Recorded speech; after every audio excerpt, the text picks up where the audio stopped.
আসসালামু আলাইকুম। Quantum academic and admission প্ল্যাটফর্মের পক্ষ থেকে আমি মোহাম্মদ ইমরান স্যার তোমাদের সকলের সামনে উপস্থিত হয়েছি আমাদের স্পেশাল সাজেশন ক্লাস নিয়ে।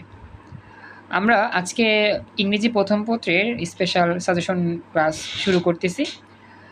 আর আমাদের এই সাজেশন ক্লাসটা হচ্ছে আমাদের ফার্স্ট পেপারে যেই প্যাসেজগুলো আছে সেই প্যাসেজগুলো থেকে যে প্যাসেজগুলো সবচেয়ে ইম্পর্টেন্ট সেই ইম্পর্টেন্ট প্যাসেজগুলো ভিত্তি করেই মডেল অনুযায়ী আমাদের আলোচনা করা, বিশেষ করে আমাদের একবারে পরীক্ষাতে যেই ফরম্যাটে প্রশ্ন হয় ঠিক সেই ফরম্যাটেই মূলত আলোচনা করা আর কি। তো আমি ক্লাসটা সুন্দর করে তোমাদেরকে উপস্থাপন করার চেষ্টা করতেছি, সম্পূর্ণ ক্লাসটা মনোযোগ দিও এবং যদি কোনো জায়গায় বুঝতে সমস্যা হয় অবশ্যই আমাকে জানাও। তো আমরা দেখতে পাচ্ছি একটা বই সামনে, ইংলিশ ফার্স্ট পেপার। তো এখানে এই বইটা আসলে আমাদের রয়্যাল প্রকাশনী থেকে প্রকাশ করা হয়েছে। তো এটা একটা সাজেশনমূলক বই। হ্যাঁ, এটাকে বলা হয় কুইক প্রিপারেশন সিরিজ, অর্থাৎ আমাদের যে প্যাসেজগুলো আছে সেই প্যাসেজগুলোতে ইম্পর্টেন্ট প্যাসেজগুলোই মডেল আকারে সাজাইয়া তোমার উপস্থাপন করছে। তো খুবই সুন্দর বইটা।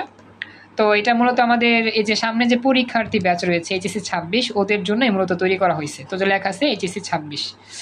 তো যাই আমরা শুরু করি আমাদের যে রিডিং টেক্সট। হ্যাঁ, রিডিং টেক্সটে আমরা আজকে আলোচনা শুরু করব। তো দেখা যাচ্ছে মেবি তো আমাদের এখানে রিডিং টেক্সটে মোট অপশন 6টা, মানে 6টা আইটেম থাকে, যেখানে আমাদের এমসিকিউ বা মাল্টিপল চয়েস কোশ্চেন থাকে, তারপর হচ্ছে আমাদের যেখানে প্রশ্ন থাকে, তারপর হচ্ছে ফ্লো চার্ট থাকে, তারপর হচ্ছে সামারি থাকে, তারপর হচ্ছে উইথ ক্লোজ থাকে, উইথআউট ক্লোজ থাকে এবং সর্বশেষে রিয়ারেন্স থাকে। আমরা জানি এই ফর্মেটগুলো আমাদের ফার্স্ট পেপারে সাজানো থাকে। তো আমরা এই যে ফর্মেটগুলো আছে 6টা ফর্মেট, এই 6টা ফর্মেটই আমরা মূলত শিখবো সামনে কি কি আমাদের ইম্পর্টেন্ট যেই প্যাসেজগুলো আছে সেই প্যাসেজের ভিত্তি করে এইগুলোকে আলোচনা করতে হয়। তো আমরা একবারে প্রথম যেই প্যাসেজ সেখান থেকেই যাই। আর একটা বিষয় বলি, সেটা হচ্ছে গিয়ে এই বইটাতে বিগত বছরের অ্যানালাইসিস করে একটা শর্ট সাজেশন দেওয়া হয়েছে। এটা হচ্ছে আমাদের মোটামুটি বিগত প্রায় হচ্ছে গিয়ে কি বলে এটাকে, হ্যাঁ হ্যাঁ কী জানি বলে, হ্যাঁ বিগত বছরে প্রায় হচ্ছে এখানে কত বছর লিখছে, বিগত প্রায় অনেকগুলো বছর। 2020 সালের কারণে তো আমাদের অনুষ্ঠিত হয় নাই পরীক্ষা। তো মোটামুটি অনেক বছরের কোশ্চেন অ্যানালাইসিস করছে, বিগত 6 বছরের যে কোশ্চেন অ্যানালাইসিস পার্ট সেই কোশ্চেন অ্যানালাইসিস পার্টই মোটামুটি এটা উপস্থাপন করছে। এখন কথা হচ্ছে এই জিনিসটা আমরা মোটামুটি হয়তো সবাই দেখতে পাচ্ছি যে আমাদের এখানে খুবই সুন্দরভাবে এটা উপস্থাপন করেছে। এখন এই জিনিসটা আমাদের খেয়াল রাখতে হবে যে এই যে আমাদের সাজেশনটা, এই সাজেশনটা খুব ইম্পর্টেন্ট। আমি তোমাদের সাজেশনের ছবিটা দিয়েছিলাম গ্রুপে, তোমরা জাস্ট দেখো আমাদের যেই আমি একটু আলোচনা করে দিই, যেহেতু আলোচনা চলে আসছে। আমাদের রিডিং টেক্সট তো 6টা, রাইটিং টেক্সটও কিন্তু মোটামুটি এখানে যে কয়টা আছে, যেমন paragraph writing, story writing, informal letter বা email writing, graph chart writing এবং হচ্ছে কি অ্যাপ্রিসিয়েটিং পোমস। তো এই আইটেমগুলোর বিগত 6 বছরে কোন কোন আমাদের আইটেম বেশি আসছে বা কোন কোন আইটেম আসছে এটারই একটা শর্ট সাজেশন এখানে লেখা আছে এই বইটাতে। তো এই সাজেশনটা পড়লেই বুঝতে পারবা যে কোন কোন প্যাসেজগুলো ইম্পর্টেন্ট আমার প্যারাগ্রাফের জন্য, রিয়ারেন্সের জন্য, অ্যাপ্লিকেশনের জন্য, স্টুডিওর জন্য এগুলো। তো রিয়ারেন্স থেকে দেওয়া আছে, রিয়ারেন্সে বিগত আমার ঢাকা বোর্ড থেকে শুরু করে বাকি বোর্ড কত কত সালে কোন কোন টপিক থেকে রিয়ারেন্স করা হয়েছে, এরপরে আমাদের প্যারাগ্রাফ থেকে কোন কোন প্যারাগ্রাফগুলো বিগত বছরগুলোতে আসছিল, এরপরে আমাদের পরবর্তী অংশগুলোতে আমাদের স্টোরি রাইটিংয়ের বিগত বছরগুলো কোন কোন স্টোরিতে বেশি আসছে, এরপরে আমাদের দেওয়া আছে ইমেল বা হচ্ছে ইনফর্মাল লেটার, এগুলো সাজেশন। এই মোটামুটি আমাদের যতগুলো আইটেম আছে রিটেন পার্টে সবগুলো এখানে এটা শর্ট সাজেশন আবার লেখা আছে। আমি এটা ছবি দিয়েছিলাম, যারা পাও নাই আমার কাছ থেকে আবার নিয়ে নিও। এই হচ্ছে অংশটা। মোটামুটি আমাদের যতগুলো অংশ আছে সর্বশেষ পর্যন্ত যে থিম পর্যন্ত, থিম বলতে পুম পর্যন্ত দেওয়া আছে। আচ্ছা আমি দিয়ে দিব না আবার। তো আসলে এটা একটু দেখলে বুঝতে পারবা যে কোন কোন অংশটা সবচেয়ে ইম্পর্টেন্ট, মানে পরীক্ষা আসার মতো। ওকে, তো যাই হোক এটা আমি বুঝা দিলাম। এখন আমরা মূলত আলোচনা শুরু করব। আমরা আসলে রিডিং যে টেক্সট সেই রিডিং টেক্সট থেকে আলোচনা শুরু করতেছি। ওকে, তো আমাদের প্রথম যেই মডেল আর কি, সেই মডেলটা স্যার আমাদের গ্রুপে হ্যাঁ আচ্ছা মাঝহারুল ইসলাম আমি গ্রুপে দিয়ে দিব, তুমি কি আমাদের গ্রুপে আছো আমাকে জানাও। আমাদের তো গ্রুপ আছে, তুমি কোন গ্রুপ এটা আমাকে জানাও, সায়েন্স, কমার্স নাকি আর্টস, আমাকে একটু বইলো তো, আমি সেটা তাহলে গেস করতে পারবো। এটা আমাকে জানাও। হ্যাঁ তুমি কোন গ্রুপে আছো? সায়েন্স গ্রুপে? আচ্ছা, আর্টস গ্রুপে, ওকে দিয়ে দিব, খেয়াল করো। তো দেখো আমাদের আসলে এইখান থেকে MCQ আর হচ্ছে অ্যান্সারিং কোশ্চেনটাই আমরা আলোচনা করব বিশেষ করে। তো একটু মনোযোগ দিও, যদি বুঝতে সমস্যা হয় কোথায় আমাকে অবশ্যই জানাইও।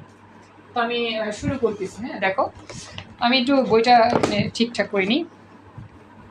আমাদের প্রথম যে সিন প্যাসেজ থেকে আমাদের ইয়াটা আসে, মডেলটা আসে, এই সিন প্যাসেজটা হচ্ছে advantages of AI in classroom. আমাদের যে টেক্সট বুক আছে সেই টেক্সট বুকের মধ্যে এই প্যাসেজটা তোমাদের সবার বইতেই আছে। দেখা যাচ্ছে না, দেখা যাবে, আমি জুম করি, আমি এখন জুম করি না, দেখা যাবে। থ্যাংক ইউ, জয়েন করছো, এখন কষ্ট করে ক্লাসটা যতটুকু পারো কন্টিনিউ করো। তো এখন যেটা বলতেছিলাম, advantages of AI in classroom, এটা তো হচ্ছে মেইন প্যাসেজ। এই প্যাসেজটা আমরা সবাই মোটামুটি পড়ছি, যারা পড়নে পড়ে নিও। কিন্তু আমাদের মূল আলোচনা হচ্ছে এই পার্ট থেকে যে আমাদের এই এতে প্রশ্ন এসেছে সেই 5টা প্রশ্ন দেখব, এবং হচ্ছে আমাদের বিতে যে প্রশ্নগুলো আসে সেগুলো দেখব, এবং দেখব সেগুলো আমরা কতটুকু উত্তর করতে পারি সঠিকভাবে। ভুল হোক সমস্যা নাই, আমরা জাস্ট প্র্যাকটিস করবো। হ্যাঁ, যেহেতু আমাদের সাজেশন ভিত্তিক ক্লাস, তো আমাদের এটা প্র্যাকটিস অংশটাই হচ্ছে মূল আলোচ্য বিষয়। তো দেখো এখানে আমাদের এ থেকে ই পর্যন্ত 5টা যে মাল্টিপল চয়েস কোশ্চেন লেখা আছে। তো আমরা প্রথমত পড়বো, একটু বোঝার চেষ্টা করব কী কী বলছে এবং উত্তর করার চেষ্টা করব। হ্যাঁ, আমি বলি একটা বিষয়, আমাদের যে সাজেশন ক্লাস, এই মনে করো সাজেশনের এক ক্লাসে তো আসলে সবগুলো মডেল আলোচনা করা সম্ভব হয় না, কারণ সময়টা খুব লিমিটেড থাকে। যতটুকু আলোচনা করি মনোযোগ দিয়ে দেখো, এবং আমার বাকি যে পেজগুলো থাকবে বইয়ের আমি সব ছবি তুলে দিব, সেগুলো জাস্ট প্র্যাকটিস করবা। মূলত তোমাদের সাজেশনটা হচ্ছে গিয়ে একটু পরীক্ষার প্রিপারেশনের জন্য, যাতে ইজি হয়, কীভাবে পড়লে পরীক্ষার জন্য প্রিপারেশনটা ভালো হবে, কোনগুলো ইম্পর্টেন্ট বেশি সেগুলো আগে পড়বা, এই জন্য আর কি ক্লাসটা আয়োজন করা। তো দেখো মনোযোগ দিও, আমাদের এখানে আমরা তো টেক্সট বুক থেকে পড়ছি, আমাদের যে বিষয়টা সেটা আমরা পড়ছি, আমাদের বইয়ে নাই, আছে অবশ্যই, সবার বইতে আছে। এই যে অ্যাডভান্টেজ অফ AI ক্লাসরুম, এটা সবার বইতে আছে, খেয়াল করো। আচ্ছা, এখানে তোমাদের বইতে নাই বলতে থাকার কথা, আমি তো জানি, যতটুকু জানি থাকবে। আচ্ছা, অবশ্যই খেয়াল করো, পেয়ে যাবে। আচ্ছা দেখ, আমি পড়ি। হ্যাঁ, শুরু করি। দেখো, what is the synonym for revolution as used in the context of the text. এর অর্থ হচ্ছে, এখানে এই যে শব্দটা বলছে রিভলিউশন, রিভলিউশন শব্দটা তোমাদের নাই থাকার তো কথা। আচ্ছা, এই যে AI ক্লাসরুম তোমাদের কি মূল বইতে নাই? টেক্সট বুকের মধ্যে কি এটা নাই? আমি তো যতটুকু জানি এটা আছে, বোর্ড থেকে যে বই প্রকাশ করা হয়েছে সে টেক্সট বুকে কি AI ক্লাসরুম নাই? 27-এ যারা শিক্ষার্থীরা আছো একটু দেখো তো, বাকিরা থাকার তো কথা, মেন বইয়ে তো থাকার কথা AI ক্লাসরুম নিয়ে। তোমাদের এই বইটাতে নাই? 26 যারা, ওদের তো আসলে শর্ট সিলেবাস না, ওদের তো ফুল সিলেবাসই, কিন্তু থাকার তো কথা। দাঁড়াও আমি দেখিয়ে দিই একটু, আমার তো যতটুকু মনে হয় আমি দেখেছিলাম ছিল মেবি। দাঁড়াও,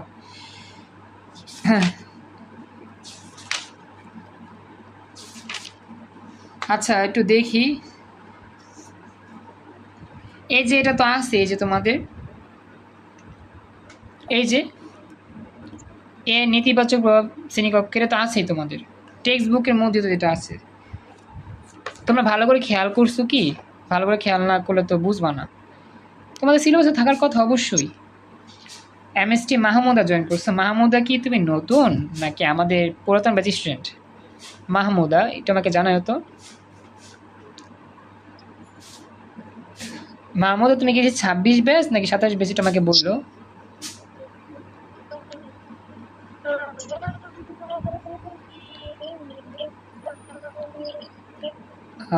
মাহমুদা, MST মাহমুদা, তুমি কি 26 না 27 আমাকে জানাও, এটা আমাকে বলো।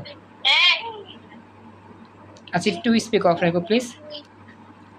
আচ্ছা, যেটা বলি এটা তো আছে, এটা দেখে যে দেখো তোমাদের এই বই থেকেই তো, এটা বইয়ের মধ্যেই আছে যে HSC টেক্সট অ্যানালাইসিস বুক, এই বইয়ের মধ্যেই তো এই টপিকটা আছে। এই যে AI ইন ক্লাসরুম, এটা তো আছেই তোমাদের বইতে, টপিকটা তো আছেই, মানে টেক্সট বুকে তো এটা আছে, 27-এর বই তো অবশ্যই আছে। এটা তো আমার বোনের একটা ইয়া ছিল। নিপা জয়েন করছো, থ্যাংক ইউ। তুমি কি বুঝতেছো আমার কথা? আফিফা একটু বলো এবার, কি পাইছো? এটা বইতে তো আছে, যে বইয়ের এই টিকিয়া থেকে আমি নিচ্ছি। আপনি তাহলে বলেন টেক্সট বইয়ের কত পেজে, তাহলে তো হয়। টেক্সট বই আসলে তো মনে করো যে এটা আমি খুঁজতে পাবো না, এটা হচ্ছে কি তোমার এই ভেতরের অংশ থেকে, ভেতরের অংশ থেকে লেখা আছে। আমি বলি এটার মধ্যে হচ্ছে আচ্ছা ভাই, থাকলো আপনি পড়ান। এই যে আচ্ছা ওয়েট, এডুকেশন অ্যান্ড টেকনোলজি, এইখানে লেসন 2 এর মধ্যেই পেয়ে যাবা। এই যে আছে এটার মধ্যে পেয়ে যাবা, বুঝছো? আসলে ওইটা তো পাইছি, ওইটাই তো, ইউনিট 1 লেসন 2। হ্যাঁ ওইটাই তো, সেখান থেকে তো মানে আছে না ইম্পর্টেন্ট যেই প্যাসেজ সেগুলো। আলাদা করে কোনো ইউনিট নাই এটার। মানে ইউনিট আলাদা করে না, এটা বলি না, বলছি যে ইম্পর্টেন্ট প্যাসেজগুলো, হ্যাঁ ইম্পর্টেন্ট প্যাসেজগুলো লিসন আকারে সাজা রাখছে, এটাই আর কি বিষয়। ওকে দেখো, তো এখানে যেটা বলতেছিল, আমরা তো এটা জাস্ট অর্থটা মনে রাখবো, যে অর্থটা কি মনে রাখার চেষ্টা করবো। আমাদের আসলে যে কাজটা করতে হবে, আমাদের কিছু শব্দ অর্থ পড়তে হবে। রিভলিউশন এর অর্থ কি? রূপান্তর, এক রূপ থেকে অনুরূপে চলে যাওয়া। এখন বলতেছে নিচে কোন শব্দটা রিভলিউশনের সাথে মিলে যায়, একটু চেষ্টা করো তো, সঠিক তো দেখাবো, সমস্যা নেই। নিচে কোনটার সাথে রেভলিউশন মিলে যায়, মানে রূপান্তর বোঝায়, এক রূপ থেকে অনুরূপে রূপান্তরিত হবে। মেইনটেইন, ট্রান্সফর্ম, হ্যাঁ দিব, রেকর্ড প্লাস দিব। আচ্ছা ভেরি গুড, বি উত্তর দিয়েছো সিয়াম। হ্যাঁ ট্রান্সফর্ম উত্তর রাইট।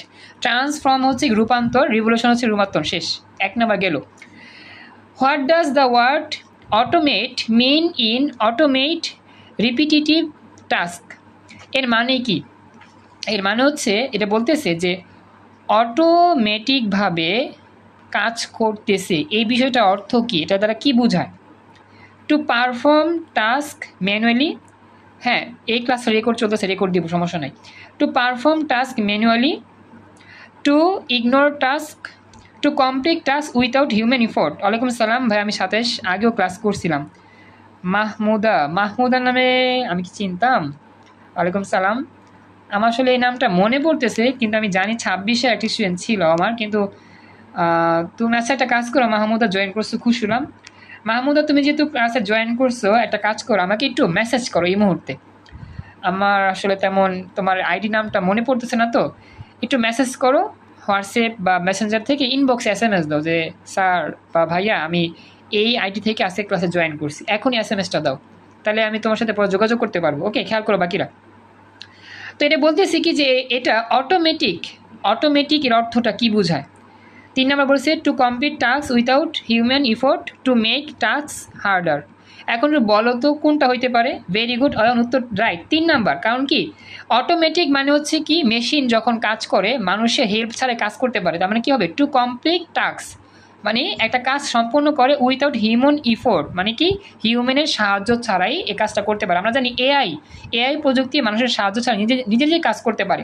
তো উত্তর হচ্ছে 3 নাম্বার। সবাই কি বুঝতে পারছো? অপশন এ, অপশন বি, দুইটার উত্তর যে ব্যাখ্যা করে বললাম, আমাকে একটু জানাইও। নিপাও রেসপন্স করো, জয়েন করছো, খুশি হলাম। বুঝতে পেরেছো কি এতটুকু? একটু আমাকে বলতে হবে প্লিজ। সব কিছু ওকে, ঠিক আছে? রেসপন্স দ্রুত করলে ভালো হয়, কারণ আমাদের সময় কম, তো আমাদের তো বেশিক্ষণ সময় থাকে না ক্লাসে। তাড়াতাড়ি রেসপন্স করলে আমরা নতুন পড়ায় যেতে পারি। এদের কমপ্লিট তাহলে। হ্যাঁ এবার দেখো 3 number, which of the following is true about AI in classroom, মানে এই জায়গার মধ্যে কোন সেন্টেন্সটা সত্যি এআই ক্লাসরুমের সাথে সামঞ্জস্যপূর্ণ, এই জায়গার মধ্যে কোন অপশনটা সত্যি? আচ্ছা, ইট রিপ্লেস টিচার্স কমপ্লিটলি। আচ্ছা এরপর বলছে it assists teachers in the work, it eliminates to the need for homework, it reduce the need classroom resource. যদি বাংলা অর্থ বুঝতে পারো সঠিক উত্তর বুঝতে পারবা। উত্তর হচ্ছে 2 নাম্বারটা। আসলে এআই ক্লাসরুম কি করে জানো? এআই ক্লাসরুম একজন শিক্ষকের কাজটাকে সহজ করে দেয়। সাপোজ যে পড়ায় তার অনেকগুলো ইনফরমেশন জানতে হবে, সাপোজ একটা প্রশ্ন তুমি তৎক্ষণাৎ করলা, সেই প্রশ্নটা স্যারের হয়তো বা নাও জানা থাকতে পারে, তো সে কী করবে? AI টু ব্যবহার করবে, চ্যাটজিপিটি ইউজ করবে। চ্যাটজিপিটি ইউজ করে কী করবে? উত্তরটা বের করে তোমাকে জানা দিবে। তার মানে কি এআই ক্লাসরুম যেটা বা এআই যে প্রজেক্টটা সেটা কি করে? একজন শিক্ষকের কাজকে সহায়তা করে। অ্যাসিস্ট মানে কি? সহায়তা করা। আর বাকিগুলো আমাদের মিলে না। বাকি রেখে বুঝতেছো, এটা আমাকে জানাতে হবে, চুপচাপ থাকলে হবে না, ক্লাসটা করতেছি রেসপন্স পাওয়ার জন্য। আচ্ছা, মেসেজ দিয়েছো, থ্যাংক ইউ সো মাচ, খুশি হলাম। Okay, D number, what does the primary focus of AI tool in education? মানে এআই টুলের এডুকেশন জনিত এআই টুলের যে প্রাথমিক ফোকাস সেটা কি হইতে পারে? অটোমেটিং অ্যাডমিনিস্ট্রেটিভ টাস্ক, তারপর হচ্ছে ইনহেন্সিং পার্সোনালাইজেশন রিডিং। ভেরি গুড, উত্তর 2 নাম্বারটাই হবে, সময় কম দেখে আলোচনা করতেছি। উত্তর 2 নাম্বারটা হবে। কেন হবে বলি, কেন 2 নাম্বারটা হবে বলি। আসলে এখানে বলছে যে আমাদের এডুকেশন সিস্টেমের মধ্যে যে এআই টুল ব্যবহার করা হয়, সাপোজ চ্যাট জিপিটি, জিনিমি, তারপর ডিপসিক, যাই হোক, এই এডুকেশন সিস্টেমে যখন আমরা এআই টুলগুলো ব্যবহার করি, এগুলোর প্রধান আকর্ষণ কী থাকে বা প্রধান কাজ কী হয়? এইগুলোর প্রধান কাজ হয় ইনহেন্সিং মানে হচ্ছে বৃদ্ধি করা। আচ্ছা, সমস্যা নেই, আসমাল হোসনা 9:30 পর্যন্ত ক্লাস করো, কোনো প্রবলেম নাই। আমাদের ক্লাসটা 9:20 পর্যন্ত চলবে, এরপর আবার যে সাজেশন ক্লাস হবে। বলি, যারা সায়েন্সে আছো আছে কিন্তু আমাদের স্পেশাল পদার্থের সাজেশন ক্লাস আছে, রসায়নের সাজেশন ক্লাস আছে। আফিফা আছো, বিথি আছো, 27-এ যারা সায়েন্সে আছো, ঠিক আছে, খেয়াল রাখবা। রিয়াজও আছো, অবশ্যই মনে রাখবা তোমাদের পরীক্ষার জন্য, কলেজের পরীক্ষার জন্য বা এইচএসসি এক্সাম যেটাই বলো, পরীক্ষার জন্য আমি সাজেশন ক্লাসের ব্যবস্থা করছি। তো রাত 9:20 থেকে শুরু হবে, এই ক্লাসের পরেই ক্লাসটা উপস্থিত থাকো। ক্লাস রেকর্ড থাকবে, সেটাও সমস্যা নাই, তবে উপস্থিত থাকলে ভালো হবে। প্রবলেমগুলো নিয়ে আলোচনা করবো, ইম্পর্টেন্ট জিনিস নিয়ে আলোচনা করবো, কোনগুলো ইম্পর্টেন্ট পরীক্ষার জন্য। তো এটা বলি, ইনহেন্সিং পার্সোনালাইজেশন লার্নিং এর মানে কি? বৃদ্ধি করে। কি বৃদ্ধি করে? পার্সোনালাইজেশন লার্নিং মানে নিজের ব্যক্তিগত লেখাপড়ার যে দক্ষতা, সেই দক্ষতাকে কি করে? বৃদ্ধি করে। এটা হচ্ছে সঠিক ব্যাখ্যা। Last of all, which of the following does not describe AI in the classroom? মানে এআই ক্লাসরুম আর্টসদের জন্য নয়। হ্যাঁ বলি, আসলে সাজেশন ক্লাসটা যেটা, এটা আমি একদিন পর করতেছি। আর্টসদের জন্য অন্য দিন, সায়েন্সের জন্য একদিন, কমার্সের জন্য একদিন, আলাদা আলাদাভাবে নিচ্ছি। যদিও মানে এটা একটু আমার সময় মেনটেন করে নিতে হচ্ছে আর কি, এটা আমি জানা দিব। তো যেটা বলতেছিলাম, আপাতত আজকে সায়েন্সের সাজেশন ক্লাস। তো যেটা বলতেছিলাম যে which of the following does not describe, এটার অর্থ কি? এআই ক্লাসরুম যে আছে, এই এআই ক্লাসরুমে আসলে কি আলোচনা করা হয় না, কোন বিষয়টা এআই ক্লাসরুমে মূলত আলোচনা করা হয় না? সঠিক উত্তরটা আমি বলে দিই, এখানে তোমরা একটু পড়লে বুঝতে পারো, বাংলা অর্থ মিনিংটা জানতে পারলে। সঠিক উত্তর হচ্ছে ইট offers emotional support to shine in life. এই এআই ক্লাসরুম কখনো ইমোশনালি তোমাকে ব্ল্যাকমেল করে না, মানে ইমোশনালভাবে কোনো কথা বলে না, ইমোশনাল সাপোর্ট দেয় না। সে যা করে সে সঠিক কাজটাই করে। আমরা কিন্তু অনেক সময় ক্লাস করাতে গেলে বাচ্চাদেরকে ইমোশনাল অনেক কথা বলি, মোটিভেশনমূলক অনেক কথা বলি। আমরা মানুষ, আমরা এটা বলতে পারি, কিন্তু চ্যাট জিপিটি তো পারে না। চ্যাট জিপিটি হচ্ছে এআই, সে তার কৃত্রিম বুদ্ধিমত্তা কাজ করে, সে কাউকে মোটিভেট করতে পারে না। চ্যাট জিপিটির মধ্যে কোনো মন নাই, কোনো ভালোবাসা নাই, কোনো কষ্ট নাই। তার মানে কি, চ্যাট জিপিটি বা এআই টুলগুলো সাধারণত মানুষের ইমোশন নিয়ে কাজ করতে পারে না। তো এই কথাটা হচ্ছে আমার ভুল। তো বলছে যে ডাজ নট ডিসক্রাইব, মানে কি ডিসক্রাইব করে না? ইমোশনাল সাপোর্ট, এটা ডিসক্রাইব করতে পারে না। এটা হচ্ছে সঠিক উত্তর। সবাই কি ব্যাখ্যাটা বুঝতে পেরেছো? এটা আমাকে জানাও প্লিজ, একটু কথা বলতে হবে প্লিজ, দ্রুত বলো। সিস্টেম বুঝছো তো? এই বিষয়গুলো বুঝছো? আচ্ছা, তো যারা কথা বলতেছো না, দুঃখজনক বিষয়, কথা তো বলতে হবে, কথা না বলে তো কষ্ট হয়।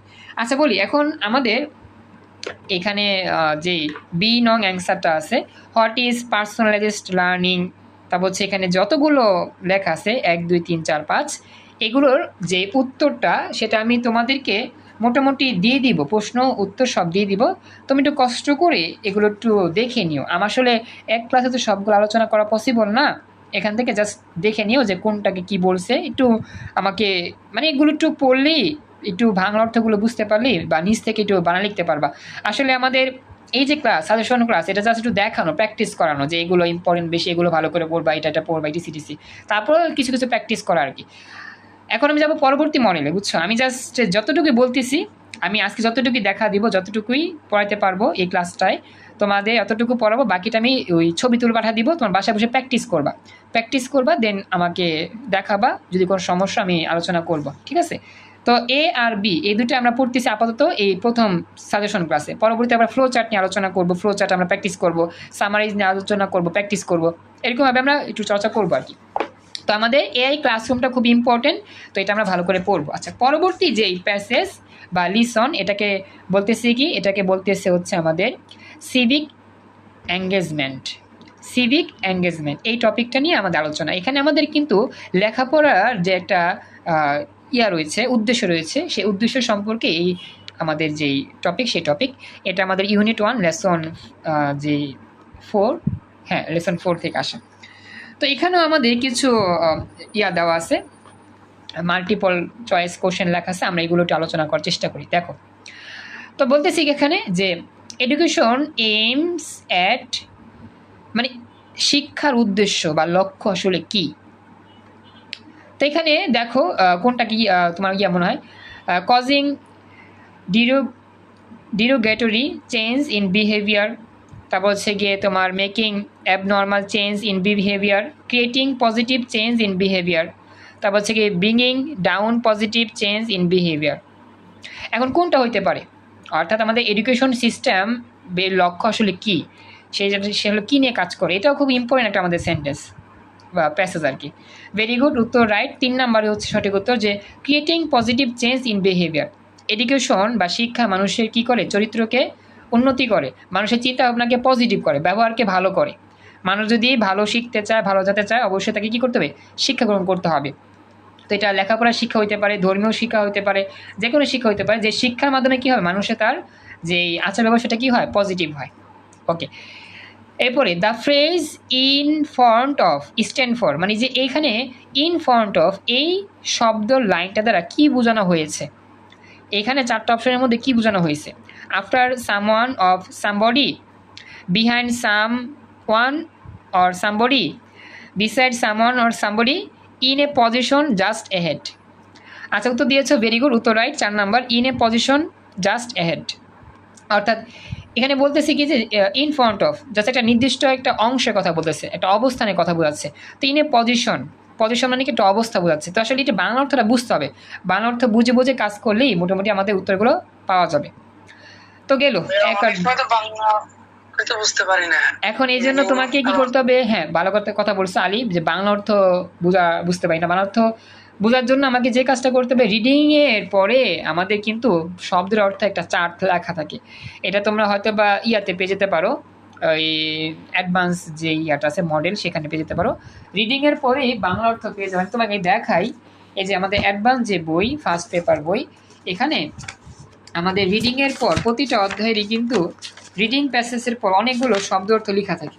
আমি জাস্ট একটা তোমাদের দেখাই, আসলে যেটা আমাদের সমস্যা, আমরা আসলে বাংলা পড়তে চাই না, সরি ইংরেজি পড়তে চাই না, এটাই আমাদের সবচেয়ে ঝামেলা। সাপোজ একটা আমাদের যেই ইউনিট 1 লেসন 1-এর যে দেওয়া আছে প্যাসেজ, এখান থেকে যে পরবর্তীতে সুন্দরভাবে যেই ওয়ার্ডগুলো একটু কঠিন বা যে ওয়ার্ডগুলো পরীক্ষা আসার মতো, সেই ওয়ার্ডগুলোরও কিন্তু দেওয়া আছে। হ্যাঁ, লেকচারও আছে, অ্যাডভান্সও আছে, লেকচারও আছে। আসলে অ্যাডভান্সটা ফলো করি তো, আছে সব জায়গাতেই। তবে এই জিনিসটা হচ্ছে সবচেয়ে বেশি প্রয়োজন। তোমরা সমার্থক বিপরীত শব্দ না পড়লেও কোনো সমস্যা নাই, একটু কষ্ট করে যদি তুমি এই অর্থটা পড়ে ফেলো, তাহলে কিন্তু তোমার এই প্রতিটা প্যাসেজের যেই শব্দের অর্থ মোটামুটি তোমার জানা থাকবে। এগুলো পড়বা প্লাস লিখবা, পড়ো প্লাস লিখবা। এগুলো আসলে ফার্স্ট ইয়ার থেকে পড়তে হয়, তো সেকেন্ড ইয়ারে উঠে বা এইচএসি আগ মুহূর্তে এগুলো হয় না। তো যেটা বলা আর কি, সেটা হচ্ছে কি, এইগুলো যদি পড়ে ফেলতে পারো তাহলে তোমার কিন্তু ওর প্যারাটা খাইতে হয় না। এগুলো অনেকগুলো এমসিকিউ বলতে শব্দ অর্থ লেখা আছে অনেক, প্রতিটা মডেলে সুন্দর করে যেগুলো খুব ইম্পর্টেন্ট ওয়ার্ড পরীক্ষা আসার মতো, সেগুলোর উত্তর সহ শব্দের অর্থও লেখা আছে, সমার্থকও লেখা আছে, বিপরীত শব্দ লেখা আছে। সমার্থ বিপরীত শব্দ না লিখতে পারলেও, না পড়তে পারলেও, শুধু তুমি অর্থটা পড়ো, এটাই অনেক কিছু। কিন্তু এটা তোমরা অনেকে পড়তে চাও না বা পড়ো না, যার জন্য তোমাদের লেখাপড়া চাঙ্গে গেছে। যাই হোক, আশা করি বুঝতে পারছো, এই হচ্ছে বিষয় আর কি। তো আমরা এখন যাই, আমাদের পরবর্তী যে অংশগুলো ছিল সেগুলো আমরা একটু আলোচনা করার চেষ্টা করি। তো এটা তো বুঝতে পারছি, এরপরে যাই পরবর্তীতে কি বলছে, যে learners civic engagement is highly appreciate all over the world, choice the best sweet কিছু একটা হবে, রিপ্লেসমেন্ট আন্ডারলাইন ওয়ার্ড। মানে এই যে শব্দটা আছে অ্যাপ্রিসিয়েটের সঠিক কাছাকাছি শব্দটা কোনটা হইতে পারে। নোটিফাইড অ্যাপ্লুয়েটেড, তারপর হচ্ছে কি কমপ্লিমেন্টেড, ডিসরিগার্ড, কি হইতে পারে। অ্যাপ্রিসিয়েট করা মানে কি? এটা বাংলা অর্থ যদি না বুঝি আমরা তো বুঝবো না। অ্যাপ্রিসিয়েট মানে কি বলো তো? অ্যাপ্রিসিয়েট করা, উৎসাহিত করা, উৎসাহিত করা। হ্যাঁ, আচ্ছা, সেখানে অ্যাপ্লুয়েট, অ্যাপ্লুয়েডেড হবে উত্তরটা, কমপ্লিমেন্টেড না, অ্যাপ্লুয়েডেড হবে। যতটুকু উত্তর লেখা আছে অ্যাপ্লুয়েডেড হবে। হ্যাঁ, এটার অর্থ হচ্ছে কি উৎসাহিত করা, কাউকে কোনো কাজের প্রতি কী করা, আগ্রহী করে তোলা। এটা মনে রাখবা। পরবর্তীতে the word spontaneous stand for, যাই হোক কিছু একটা হবে। এখন এটা শব্দের অর্থ যদি না জানি আমরা তো হবে না। এই যে এটা অর্থ কি? এটা অর্থ হচ্ছে স্বতঃস্ফূর্তভাবে, স্বতঃস্ফূর্তভাবে। থ্যাংক ইউ সিয়াম, রেসপন্স করছো। স্বতঃস্ফূর্তভাবে, স্বতঃস্ফূর্ত মানে সাধারণভাবে, সাধারণভাবে যেটা বললি সেটা হচ্ছে কি ন্যাচারালভাবে। অপশন এ, এটা হচ্ছে ন্যাচারালভাবে। সবাই কি বুঝতেছো? একটু আমাকে জানাও, একটু রেসপন্স করতে হবে, সময় কম তো। বুঝতে পারতেছো? একটু কথা বলতে হবে প্লিজ। প্র্যাকটিস হয়ে যাচ্ছে, সাজেশন ক্লাস যতটুকু ইম্পর্টেন্ট আলোচনা করলাম প্র্যাকটিস হয়ে যাচ্ছে। আচ্ছা, এরপরে পরবর্তী, the main purpose of author of this passage. এই প্যাসেজের মেইন পারপাসটা কী ছিল? এই যে এডুকেশন নিয়ে যে কথা বলছে সেটাই আর কি। এখন মেইন পারপাস কী ছিল? Explain the importance of education, explain the importance of tree plantation, tree education, so true education, highlight the aim of education, highlight our duty and society we live in. এই যে আমাদের ইয়াটা প্যাসেজটা যে আছে education নিয়ে passage, এটা কি হইতে পারে? আচ্ছা, এক্সপ্লেন ইম্পর্টেন্ট, এটা বলছো এই নাম্বার। তো আসলে আমাদের এখানে উত্তর লেখা আছে যে হাইলাইট করছে আর কি এম নিয়ে। হ্যাঁ, সি নাম্বার উত্তর লেখা আছে যে আমাদের এডুকেশনের পরে আমাদের লাইফের যে একটা পারপাস বা উদ্দেশ্য, সেই উদ্দেশ্যটা কী হবে, এইমটা কী হবে, সেই এইমটা নিয়ে হাইলাইট করানো হয়েছে এই প্যাসেজটার মধ্যে। এই প্যাসেজটা না পড়লে আসলে বুঝতে পারবো না, একটু প্যাসেজটা পড়লেই আশা করি বুঝতে পারবা ক্লিয়ারলি। ওকে, যাই হোক, আমি এটাও একটু আলোচনা করে দিলাম, তো এটাও ইম্পর্টেন্ট, খেয়াল রাখবা। পরবর্তীতে যেটার বি নাম্বার যেটা আছে আমাদের, বি নাম্বার, এটা একটু বড়, একটু পড়ে চেষ্টা করবা, আমি দেখা দিব না উত্তরটা, পরবর্তীতে উত্তর সহ দিয়ে দিব না।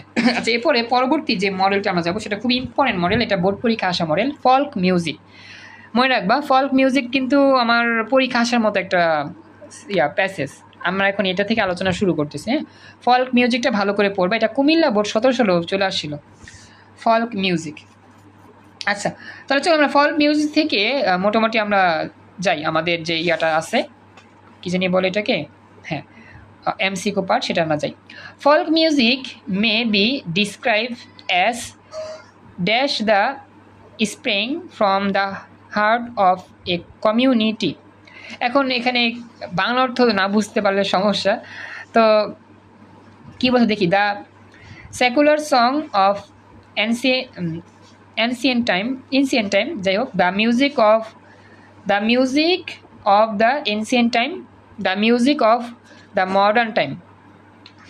এখন কোনটা তোমাদের কাছে মনে হয়? যদি ফল্ক মিউজিক পড়ে থাকো সঠিক উত্তর বলতে পারবা।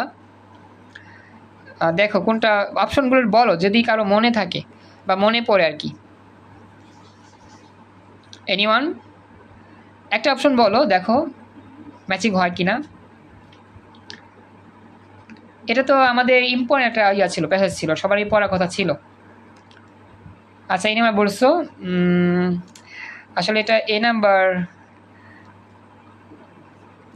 না, এ নাম্বার না, ডি নাম্বারও না, ডি নাম্বারও বলে নাই। 3 নাম্বার অপশনটার মধ্যে বলছে যে দ্য মিউজিক অফ ইনসিয়েন্ট টাইম, মানে ফল্ক মিউজিক হচ্ছে কি, ফল্ক মিউজিকটা মূলত রিসেন্ট টাইমের কোনো একটা প্রসঙ্গ নিয়ে ফল্ক মিউজিক তৈরি করা হয়। ইনসিয়েন্ট টাইম, রিসেন্ট টাইম নিয়ে ফল্ক মিউজিক করা হয়। যাই হোক, এটা মনে রাখবা। The synonym mystical is, mystical synonym কী হইতে পারে? মিস্টিক্যাল, এটা সিনোনিম আমাদের পড়তে হবে। এখন মিস্টিক্যাল যদি না পড়ি সিনোনিম অ্যান্টোনিম তাহলে কিন্তু হবে না। ওকে, হ্যাঁ উত্তর দিয়েছো কি? হ্যাঁ, ভেরি গুড, উত্তর রাইট। হ্যাঁ, ডি নাম্বার উত্তর রাইট, স্পিরিচুয়াল। আচ্ছা, এরপরে C, what are the subject matter of folk music. ফল্ক মিউজিকের সাবজেক্ট আসলে কি ছিল? কোন সাবজেক্টের উপর ফল্ক মিউজিক কাজ করতো? People and environment, religion, culture and festivals, people behaviour. কোন প্রসঙ্গ নিয়ে ফল্ক মিউজিক কাজ করতো বেশি? আমাদের সময় যদি কম তাদেরই রেসপন্স করো, এই মডেলটাই আমাদের লাস্ট মডেল থাকবে, রেকর্ড সেভ করে ফেলবে পরে। আচ্ছা সি নাম্বার, হ্যাঁ কালচার অ্যান্ড ফেস্টিভস, হ্যাঁ কালচার নিয়ে সংস্কৃতি নিয়ে কাজ করে, ওকে ভেরি গুড। আচ্ছা what could be the closest meaning of ইস ফেসি, কিছু একটা হবে, আমার উচ্চারণটা আসতেছে না, দুঃখজনক। সফিসিকেট, হ্যাঁ সফিসিকেট কিছু একটা হবে। Latest, old, last, past. Sophisticated মানে কি, এটা হচ্ছে যে অত্যাধুনিক, যেটাকে বলে আধুনিক। তো লেটেস্ট হচ্ছে আধুনিক, ভেরি গুড, উত্তর রাইট, এ লেটেস্ট হবে। হ্যাঁ এগুলো একটু শব্দ অর্থগুলো মনে রাখতে পারলেই আমাদের ইজি হবে আর কি। আচ্ছা no regular practice is require for folk music because, হ্যাঁ because the they are devote of any scene, they are secular song, they are artificial, they are infinite by the rules। তো এখানে কি হইতে পারে, এটার সাথে আমাদের 4 নাম্বারটাই ম্যাচিং হয়। 4 নাম্বারটা হবে দে আর ইউনিফ্লুয়েট, সরি উচ্চারণ পারছি না, বাই দ্য রুলস। দুঃখজনক, আসলে আমি উচ্চারণটা অনেক সময় পারি না, বুঝছো। আচ্ছা তো মাশাআল্লাহ দেখলাম যে মোটামুটি অনেকেই পারছো, অনেকেই প্র্যাকটিসের মধ্যে সঠিক উত্তর দিতে পারছো, থ্যাংক ইউ সো মাচ পারার জন্য। তো আজকের মতো আমাদের প্রথম যেই এই প্র্যাকটিস ক্লাস ইংরেজির মডেলে এটা এখানেই রইলো, বাকিগুলো আমি তোমাদের ছবি তুলে দিব, তোমার বাসা প্র্যাকটিস করো, ঠিক আছে। আর একটু পরে আমাদের, হ্যাঁ একটু পরে আমাদের সায়েন্সের ক্লাস আছে, সায়েন্সের যারা আছে ওয়েট করো, একটু পরে আমাদের সায়েন্সের রসায়ন আর হচ্ছে পদার্থের ক্লাস শুরু হবে।